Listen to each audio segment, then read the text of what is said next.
Akibat pasang susuk Part 4. Teror sosok Yani.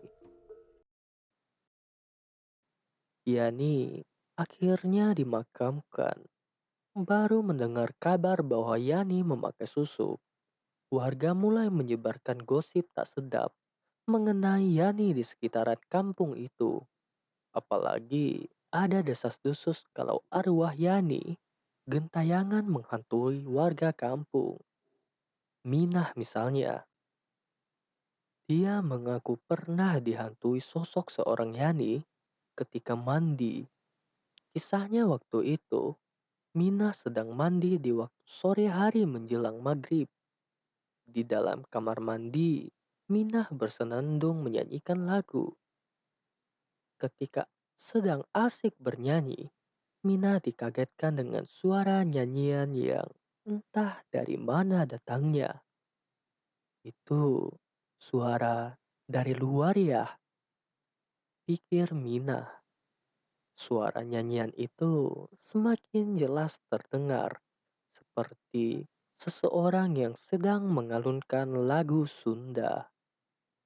Bulu kuduknya merinding karena dia yakin suara itu bukanlah dari luar, melainkan dari dalam kamar mandi.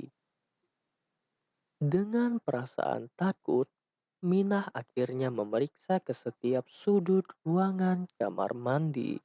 Dan Minah terkejut ketika melihat ke arah ventilasi yang berada di platform kamar mandi.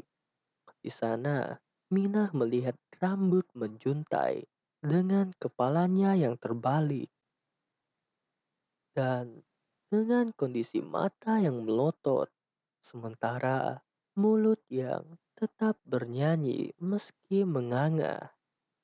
Iya, ya, ya nih. Mina, tanpa pikir panjang, langsung mengambil handuk dan lari keluar kamar mandi. Berbeda cerita dengan Maipah, seorang penjual makanan ringan seperti gorengan dan lainnya yang sering menitipkan dagangannya ke warung-warung di kampung itu. Suatu ketika, sebelum ajan subuh sekitar jam 3 pagi, Maipah sedang menggoreng-goreng dagangannya. Mendadak, Maipah mencium seperti telur busuk dari arah pintu dapur yang langsung mengarah keluar ke belakang rumahnya. Maipah lalu memastikan ke setiap bahan baku dagangannya agar tidak ada yang busuk. Dan memang bahan baku dagangannya aman-aman saja. Semua tidak ada yang busuk sama sekali. Maipah curiga, ini pasti ada yang tidak beres. Seketika lalu menghampiri pintu dapur untuk membukanya.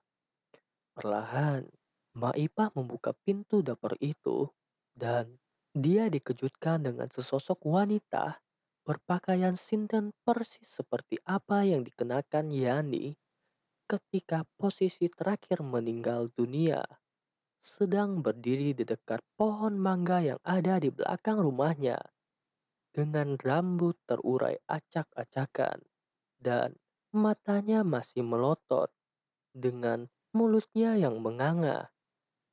Sosok Yani lalu menggerakkan kepalanya patah-patah. Maipah sontak membanting pintu dan mengurunkan niatnya untuk berdagang hari itu.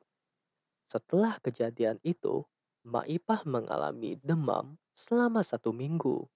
Dan selama itu juga, Maipah tidak dagang. Ada juga cerita seorang pemuda bernama Dodi. Dia adalah teman SD Yani yang sekampung dengannya dan sedang bertugas di kota Indramayu karena tuntutan pekerjaannya. Ketika itu, Dodi pulang kampung dengan mengendarai motornya. Dodi tiba di kampung itu malam hari dan tidak seperti biasanya.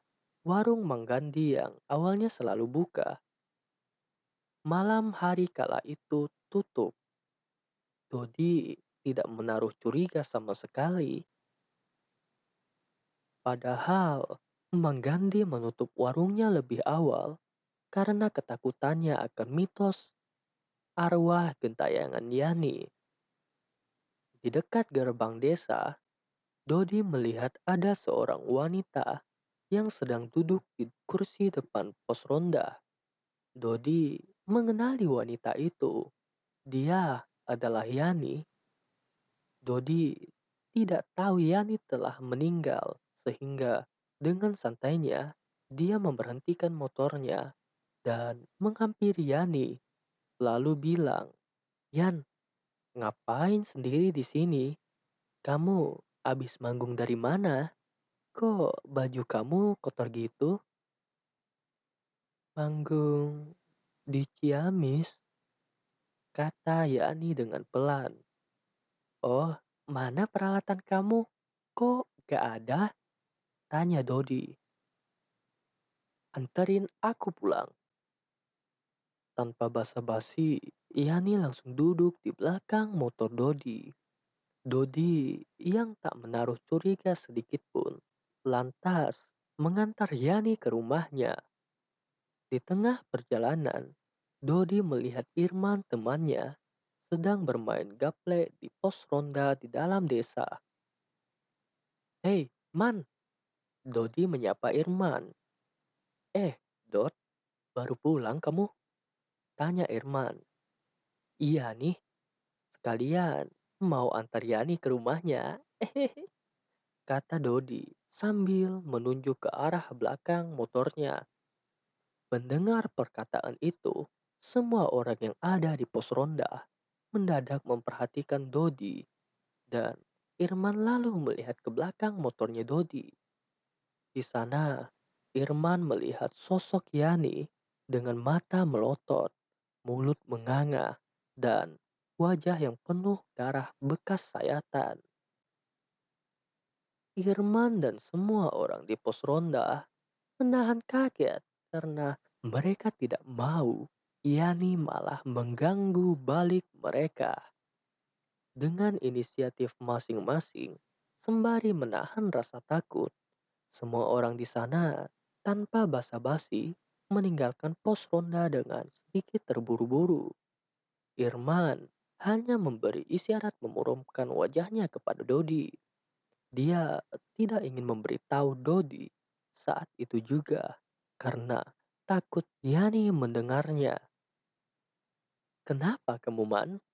tanya Dodi melihat Irman memuramkan wajahnya. "Ya udah aku duluan ya," kata Irman dengan sedikit mencubit bahu Dodi. "Aduh," orang Dodi. Irman lantas meninggalkan Dodi.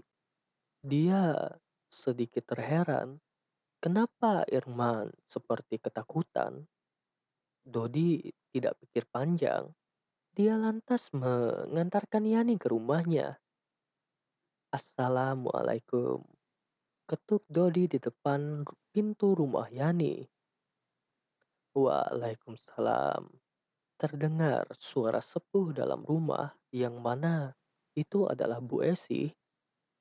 "Bu, ini saya anterin pulang. Tadi saya ketemu di gerbang desa. Dia lagi sendirian," jelas Dodi. "Oh, sini masuk-masuk," kata Bu Esi dengan berbisik.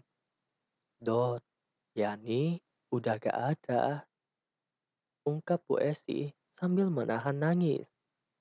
"Tapi tadi saya jelas-jelas bawa Yani, Bu," ungkap Dodi meyakinkan Bu Esi. "Akhir-akhir ini memang banyak gosip arwahnya Yani gentayangan ke warga. Mungkin kamu salah satu korbannya," kata Bu Esi. Penjelasan itu membuat Dodi seperti disambar petir. Dia pun berpikir, mungkin hal inilah yang membuat Irman dan semua orang di pos ronda kabur tanpa pamit. Rasa takut dan rasa sedih bercampur jadi satu. Ia lantas berpamitan kepada Bu Esi untuk segera pulang ke rumahnya.